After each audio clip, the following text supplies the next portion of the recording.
사도신경으로 우리의 신앙을 고백하며 5월 31일 화요일 부활절 기도여행 시작하도록 하겠습니다. 나는 전능하신 아버지 하나님 천지의 창조주를 믿습니다. 나는 그의 유일하신 아들 우리 주 예수 그리스도를 믿습니다.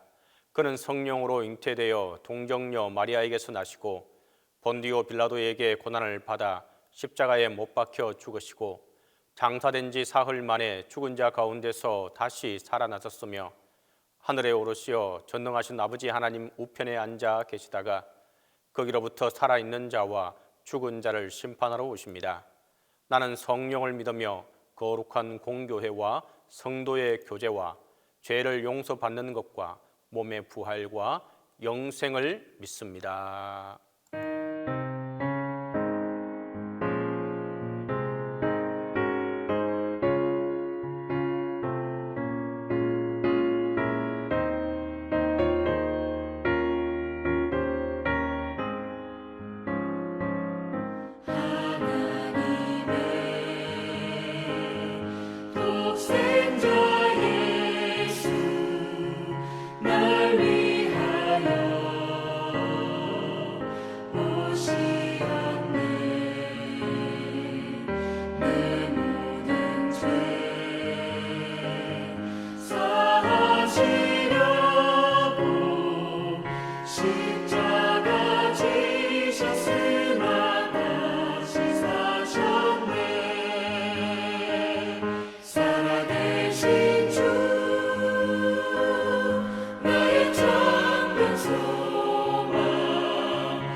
기도의 시간에 주신 하나님의 말씀은 요한복음 21장 18절에서 25절입니다.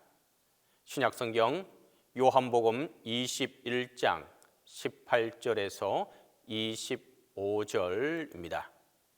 내가 진실로 진실로 내게 이르노니 내가 젊어서는 스스로 띠뛰고 원하는 곳으로 다녔거니와 늙어서는 내 팔을 벌리리니 남이 내게 띠띠우고 원하지 아니하는 곳으로 데려가리라. 이 말씀을 하시면 베드로가 어떠한 죽음으로 하나님께 영광을 돌릴 것을 가리키심이르라.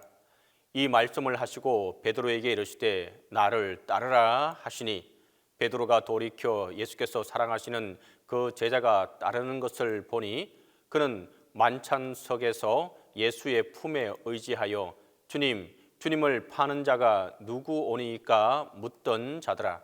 이에 베드로가 그를 보고 예수께 여짜오되 주님, 이 사람은 어떻게 되겠사옵나이까? 예수께서 이르시되 내가 올 때까지 그를 머물게 하고자 할지라도 내게 무슨 상관이냐? 너는 나를 따르라 하시더라. 이 말씀이 형제들에게 나가서 그 제자는 죽지 아니하겠다 하였으나 예수의 말씀은 그가 죽지 않겠다 하신 것이 아니라 내가 올 때까지 그를 머물게 하고자 할지라도 내게 무슨 상관이냐 하신 것이라. 이 일들을 정언하고 이 일들을 기록한 제자가 이 사람이라. 우리는 그의 정언이 참된 줄 아노라. 예수께서 행하신 일이 이 외에도 많으니 만일 낱낱이 기록된다면 이 세상이라도 이 기록된 책을 두기에 부족할 줄 아노라. 요한복음 21장은 사랑하는 제자 요한과 또한 더불어서 그 요한의 이야기가 중심이 되어 있는 복음서인데 마지막 장이 제가 말씀드렸던 대로 아주 고대 사본에는 있지 아니하고 후대의 사본에는 들어가 있는 것이다 라고 하는 것을 말씀드렸는데, 왜냐하면은 이제 오늘 그 본문에서 그 이유가 무엇이었는지, 그 내용이 무엇이었는지 이제 알 수 있게 됩니다. 이제 예수님은 그 조반도 드시고 또 그리고 제자들에게 나누어 주시기도 하고 또 더불어서 베드로에게 사명을 다시 재차 맡겨 주십니다. 그리고 난 다음에는 그 예수님이 베드로가 묻는 그 이야기에 대하여서 이제 답변하시는 내용으로 나타납니다. 그것은 바로 무엇이었느냐 하면 예수님은 너는 나를 따르라 라고 하는 말씀이셨습니다. 이 말씀은 베드로를 처음 부르셨을 때 하시는 말씀이었죠. 너는 나를 따르라. 그런데 이제 이 사명을 다 맡겨주시고 난 다음에 가서야 다시 너는 나를 따르라 라고 이제 말씀하셨습니다. 그때 베드로가 말하기를 그 요한이 이 사람의 미래는 어떻게 될까요? 라고 이렇게 물었습니다. 그러자 예수님께서 말씀하시기를 그게 너하고 무슨 상관이냐? 예수님에게 그렇게 사랑받는 애제자 요한이 어떻게 될까요? 라고 하는 말을 물어봤을 때 그게 너하고 무슨 상관이냐 라고 말씀하시면서 뭐라고 말씀하시느냐 하면은 그건 너하고는 아무 상관이 없다. 너는 나를 따르라 라고 말씀하시는 거죠. 우리가 신앙생활을 하다 보면 은연중 비교를 하게 됩니다. 그 사람과 나의, 또 그분과 나의 기도도 비교하고 또 믿음도 비교하고 성경 읽는 것도 비교하고 또 교회 생활하는 것도 비교하고 해서 믿음이 좋으니 나쁘니 조금 더하니 덜하니 뭐 그런 얘기들을 참 많이 하게 되는 것이죠. 베드로도 거기에서 별반 다르지 않았습니다. 예수님의 수제자, 예수님의 애제자, 여러분 누가 더 중요할까요? 수제자가 더 중요할까요? 사랑받는 제자가 더 중요할까요? 참 어려운 문제죠. 근데 내가 예수님의 수제자이면 수제자로서 살아가면 되는 거고, 애제자면 애제자로 살아가면 되는 거예요. 수제자가 애제자의 관심을 가지고서 자꾸 그쪽을 이야기하고, 애제자가 수제자의 것을 자꾸 넘보면서 이야기하면 믿음 생활이 되지 않습니다. 믿음은 비교하는 게 아니에요. 믿음은 상대에 대해서 그런 관심을 가질 필요가 없어요. 그냥 나 혼자만 잘 믿으면 되지, 그것을 말씀하려고 하는 것이 아니라 무엇을 알아야 하느냐, 주님이 내게 맡겨주신 그 일을 충성되게 하고 나아가는 것이 중요한 것이죠. 바로 그 일을 행할 수 있을 때에 주님을 따라갈 수 있는 것이죠. 때로는 시기함으로 신앙생활하는 사람도 있고요, 때로는 열등의식 때문에 하는 사람도 있고요, 때로는 자기 부족함 때문에 신앙생활하는 사람들이 의외로 많습니다. 실제적으로는 예수님의 수제자 베드로와 같은 위치에 있음에도 불구하고 그 수제자의 위치는 보이지 아니하고, 주께서 맡겨주셨던 그 사명, 그런 것도 다 하지 아니하고, 요한복음 21장에서 여러분 애제자에 대하여서 말씀하는 바가 없잖아요. 그런데 오직 베드로만 물어봅니다. 요한복음 기사의 관심은 여기에 있는 게 아니에요. 그럼에도 불구하고 베드로는 뭐에 관심이 있느냐? 주님이 오셔서 그렇게 말씀하셨고 물고기를 잡게 해주셨고, 그 다음에 새로운 명령으로 내가 나를 사랑하느냐고, 이거 정말 다 말씀하셨음에도 불구하고 거기에 관심이 있는 것이 아니라 저 있는 저 애제자 요한은 어떻게 될 것인가, 그것을 물어보는 거죠. 믿음의 사람은 각자에게 맡겨주신 하나님의 뜻이 있고 길이 있습니다. 그렇다면 그 뜻과 길을 가지고서 가는 것이지, 더 이상의 것을 물을 것도 없고 물어볼 필요도 없는 것이죠. 주님이 나를 따르라 했으면 그 길을 가면 되는 것입니다. 그 길이 어떤 길이든지 그 길을 가면 되는 것이죠. 그래서 오늘 본문에는 그 베드로가 어떻게 죽게 될 것을 알았다라고 하는 말씀으로 나타나 있습니다. 이것은 베드로의 최후를 알고 있는 요한복음 기자의 그 내용이라고 할 수 있죠. 베드로는 로마에 가서 결국 십자가에 달려 죽습니다. 주님이 나를 따르라고 하셨던 그 말씀을 그제서야 깨달았기 때문에 십자가에 달려 죽습니다. 그러면서 교회의 전승에 의하면 베드로는 내가 어떻게 주님이 십자가에 바로 달리셨는데 나 같은 죄인이 그렇게 할 수 있겠느냐고 거꾸로 달리겠다라고 해서 거꾸로 달려서 순교합니다. 이것이 나를 따르라고 하셨던 그 주님의 말씀을 올바로 순종했던 베드로의 모습입니다. 여러분, 왜 요한복음 21장이 요한복음에 들어와서 그 베드로의 이야기를 통해서 소위 수제자와 애제자가 하나가 되는, 주님 안에서는 한계를 가하게 되는 바로 그 모습을 깨닫게 되는 것이죠. 오늘도 주님은 우리에게 묻습니다. 사랑하느냐? 사랑하느냐? 그러면 나를 따르라.